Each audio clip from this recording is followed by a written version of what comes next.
Walfadjri qui renvoie à l'aube fraîche prend feu en soirée. Ce qui est arrivé est une catastrophe pour un groupe déjà fragilisé par une succession d'événements d'infortune, en dépit de la volonté de ses travailleurs de surnager dans un contexte difficile. Le feu est venu dévaster un outil de travail qui, à vrai dire, n'appartient plus qu'au seul porteur d'un projet né de l'ambition d'un homme, feu Sidi Lamine Niasse.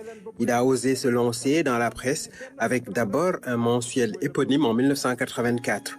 La suite de l'histoire, on la connaît, avec d'autres titres comme Walf Grand Place et Walf Sport. Puis, la bande FM est investie.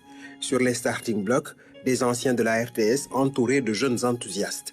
Une belle aventure radiophonique avec ses temps forts, comme l'arrivée de Maître Abdoulaye Wade au pouvoir et l'inoubliable naufrage du Diola.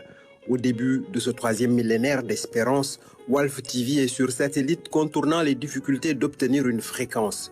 Ce n'est qu'autour de 2007 qu'un signal clair est accessible à tous. Walfadjri, c'est une odyssée à travers une jungle médiatique épineuse ou une mer houleuse de méduses.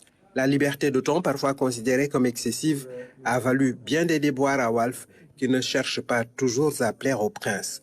On croirait même que le média veut déplaire. Mais tant que cela reste dans les limites des principes fondateurs du journalisme, de la déontologie et de la responsabilité, ça s'entend. Les différentes alternances politiques au Sénégal depuis l'an 2000, le groupe y aura contribué par l'éveil des consciences populaires, se mettant souvent à dos des autorités frileuses, promptes à cisailler son signal et à menacer de retirer sa licence. Dans cet incendie, du précieux et coûteux matériel a été perdu, mais les vies sauves s'impatientent de reprendre l'exaltante mission d'information des sans-voix. Si la question d'une nécessaire assurance se pose, il est attendu, dans l'urgence, une contribution solidaire, volontaire, la plus large, pour que Walf TV soit de nouveau on air.